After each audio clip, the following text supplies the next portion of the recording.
The first thing we should do before we talk about catching any of these fish is defining what they are. And a white bass is pretty clear. It's just a pure white bass. They're very prolific, very fast growers as well. They're voracious predators. They're known literally to eat until they regurgitate and then keep eating. They are very much roaming fish as well, perfectly happy in open water. Now, a wiper, which is considerably larger and more robust, is half striper. It's technically a saltwater fish that comes inshore around spawning time, but they've also been stocked in reservoirs, Lake Powell probably being the most famous, where you can go catch stripers in a reservoir. There's some in Arkansas as well, a few I'm sure other places I'm not aware of. But true stripers are a whole different beast.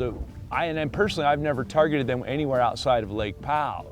But wipers, on the other hand, are very prolific in the fact that they've been stocked all over the place. They are not able to spawn, so they will go through the motions. They will make a spawning run, but because they are a man-made fish made in a lab, they are not able to spawn. And what they are is a cross between a white bass and a striped bass. And they can be crossed with a male of either species, with a female of the other species. You get a slightly different version of wipers depending on which way you cross them. But at the end of the day, they're a half white bass, half striper, regardless of which way you cross them. If you look at the top of his tongue, there's two little bars on the top of that tongue, and there's those two little bars are what tell me this is a wiper. It is not a white bass or a striper. The closest I get to a spawning run when it comes to fishing for white bass is, without question, the shad spawn. And the shad spawn in the spring, typically in May, we have targeted them all over the western United States. If you watch Fish Will Thank You Very Much, you know we're pretty much always filming the first and second week in May somewhere in the west, because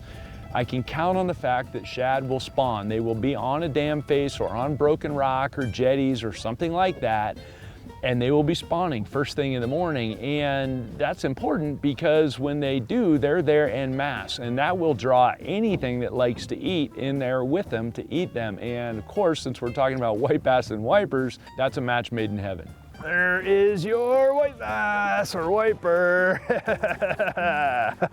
Took me a minute to get that guy worked out. I had a couple of bites, and took me a minute to get him figured out, but it looks like that is a nice fat one, and I think I found a bait they'll commit to, guys. Well, I mean, that is a beautiful fish right there. No matter how you look at it, guys, that's a good looking fish, and we'll put him back. So we fished 120 yards of the dam right here, 100 yards of the dam. Got 2 bites all of a sudden, and so we'll start working our way along, but it's kind of a unique little rig. Let me show you what I got here, because it's not something, you know, we throw a goat minnow a lot. You guys have seen that. You could be throwing a flat nose minnow, but notice I've got this one on an underspin, so it's got that little spinner blade on it. And the reason is, water's got a bunch of stain. The sun's just starting to crack through the clouds, so we feel like that'll give the fish a better chance to locate it. One fundamental difference I noticed when fishing the shad spawn for either white bass or wipers is that the wipers tend to be very much crepuscular, let's say, in their feeding. They like to feed at first light more than any other time of day. Now, that's not to say you can't catch them the rest of the day, but that first hour of daylight is typically when you're gonna make hay chasing wipers on the shad spawn. And anytime we've got there, when we're on the dam face, in the peak of the shad spawn, any place there's white bass or wipers first thing in the morning, you are going to load the boat in a hurry. This is kind of what we're looking for this morning. Then we're going to let this one go because he's a little tight. Okay, here we go. Come here, buddy. Come on up in here. And there's a perfect white bass. Now we've made it 200 yards and we've got 2 of these guys.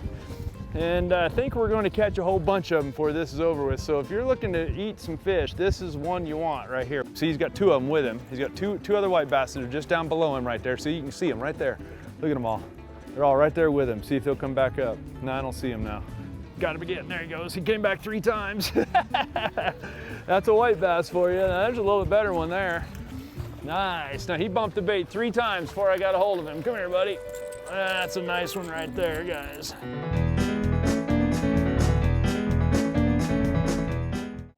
Everyone always wants to know, where should I go, where should I go, where should I go? Well, let me throw out a couple of key places that I think, and keep in mind I'm based basically in Denver, so let's throw out some places that are maybe 3 hours from Denver, or maybe a little more than that are really good places to go catch wipers or white bass. And here in Colorado, Pueblo's got fair numbers of wipers in it, although not huge numbers.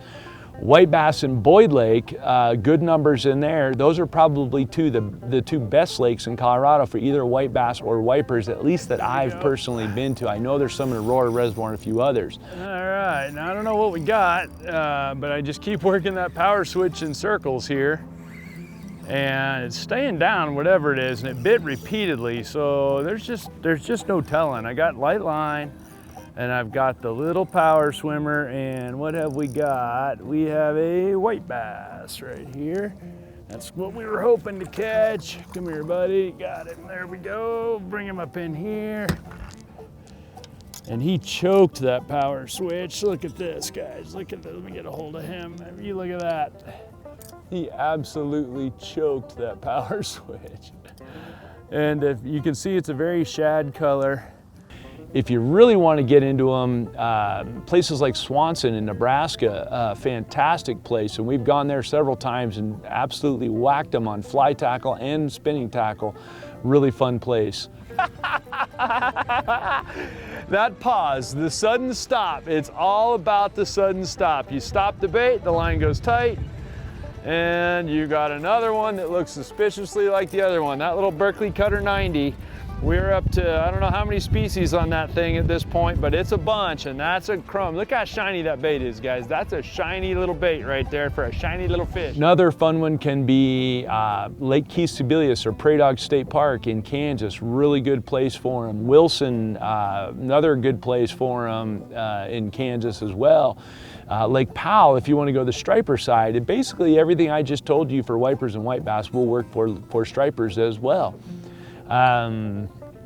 Bottom line is this too, about one thing. White bass, I say harvest them. I'm a selective harvest guy, but I've never really seen a place that was going to be hurt by harvesting white bass. Having said that, I've been to a lot of places where there's 1 bajillion white bass this big, because once they get in there and take over the fishery, they will do just that, and they'll erode the food chain. So harvesting white bass, not an issue. Wipers, on the other hand, they're put there as a sport fish, and they will get big in most places if they're given the chance. So if you get one, you get them in the boat in a hurry. If you can release them quickly and cleanly, that fish will grow and get really big. So I'm very selective about harvesting wipers. Typically, I will let them go. But they are delicious if you choose to keep some of them, and they are put there just for that.